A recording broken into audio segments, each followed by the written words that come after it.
Je voudrais vous parler du fait divers qui s'est produit il y a quelques jours. Il s'agit de 3 enfants, si j'ai bien compris, qui étaient,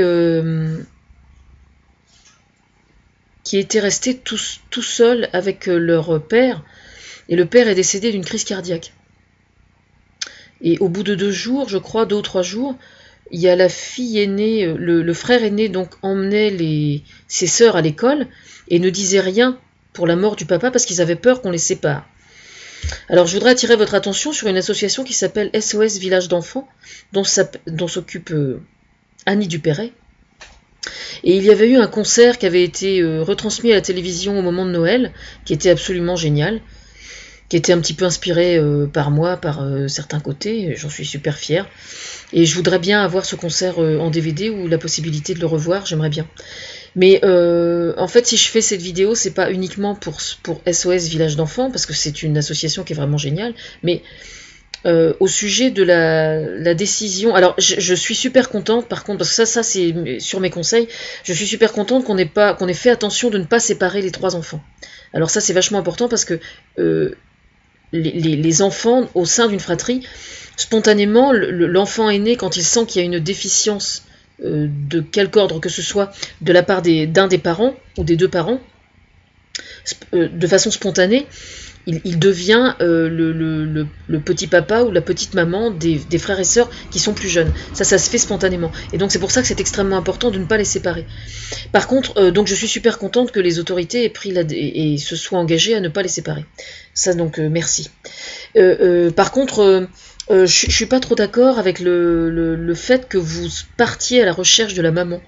Parce que la maman qui a abandonné les 3 enfants avec le père, je pense que c'est une femme qui va probablement très mal, à mon avis, ou en tout cas qui a un instinct maternel extrêmement abîmé. Il est probable qu'elle ait dans son histoire à elle des bonnes raisons d'avoir un instinct maternel abîmé. Le fait est que c'est comme ça peut arriver.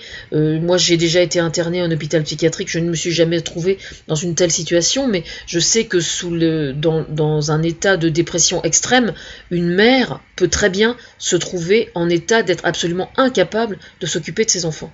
Donc on ne sait rien de cette femme, on ne sait rien de cette maman. Il est tout à fait... Il faut surtout faire attention à ce que l'on fait, à ce que l'on dit au sujet de cette femme, parce que on ne connaît pas son histoire, on ne connaît pas sa situation. Et donc il faut pas... parce que je sais que sur les réseaux sociaux, c'est ce qui va se passer, quoi. Donc je préfère, mais bon, évidemment, le problème c'est que les réseaux sociaux ne verront pas forcément ma vidéo, ce qui est un peu embêtant. Mais enfin voilà, moi je pense que les autorités doivent se mettre à la recherche de la maman uniquement si individuellement l'un des enfants, vous posez la question aux enfants, la famille d'accueil où ils se trouvent, la maman d'accueil qui les accueille, doit discrètement leur poser la question individuellement, surtout pas en groupe, parce que si la question leur est posée aux enfants tous les 3 ensemble, le frère aîné jouant le rôle de petit papa, son opinion à lui préempte sur ceux des 2 petites sœurs. Donc il faut surtout pas leur poser la question en groupe, il faut leur poser la question individuellement. Et c'est seulement si jamais il y a une des 2 sœurs qui dit oui, moi j'aimerais bien, qu'elle est tentée, là effectivement vous pouvez vous mettre en recherche de la maman. Ça ne veut pas dire d'ailleurs, si jamais vous la retrouvez, qu'il faille qu'elle vienne à la rencontre de ses enfants. Il est peut-être préférable qu'elle ne vienne pas à leur rencontre, même si vous la retrouvez. Ça c'est un autre problème. Parce que le problème c'est que si cette femme a abandonné ses enfants, elle a peut-être de bonnes raisons de l'avoir fait. Il est possible, par exemple, qu'elle se soit sentie mauvaise mère au point d'avoir envie de leur faire du mal à certains d'entre eux ou à tous les 3. Donc il faut faire très très attention à ça. C'est tout à fait possible. Je pense qu'il faut expliquer aux enfants que si leur maman les a abandonnés, c'est qu'elle avait peut-être de bonnes raisons de le faire. Et des raisons qui n'avaient rien à voir avec eux, bien évidemment.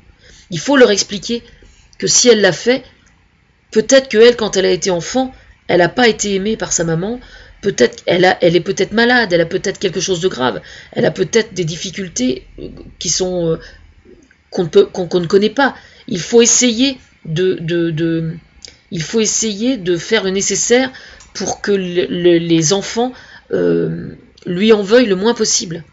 Ce qui est, de toute façon, malheureusement, là, avec ce qui leur arrive, avec la mort du père, c'est d'une gravité extrême, bien évidemment.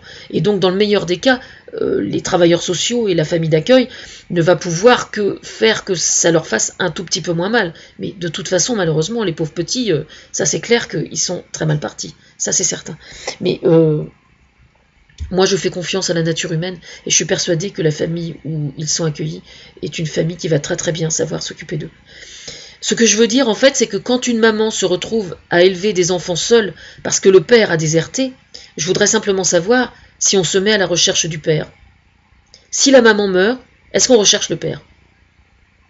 Donc là, la maman a abandonné les enfants, le père était seul, le père meurt, on part à la recherche de la maman. Pourquoi? Pourquoi aller à la recherche de la maman alors que la maman les a abandonnés et qu'elle va peut-être extrêmement mal?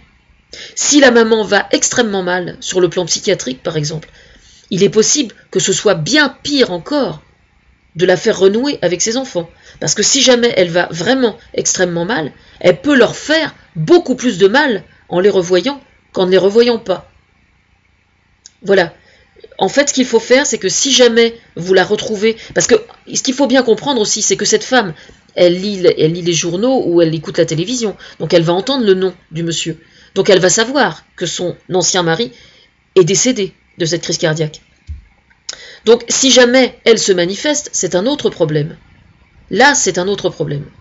Et là, on doit évidemment faire avec. Si les enfants sont d'accord, individuellement, en plus, bien sûr. Mais seulement si elle revient. Si elle ne revient pas, moi je pense qu'il est préférable de ne pas la remettre en contact avec les enfants. Surtout si les enfants ne sont pas demandeurs individuellement. Surtout, je tiens à l'individuellement. Parce que je sais ce que c'est que le grand frère qui décide pour les sœurs. Hein. Je sais. C'est comme ça dans toutes les familles. Donc il faut faire très attention à ça. Voilà, c'est tout ce que j'ai à dire.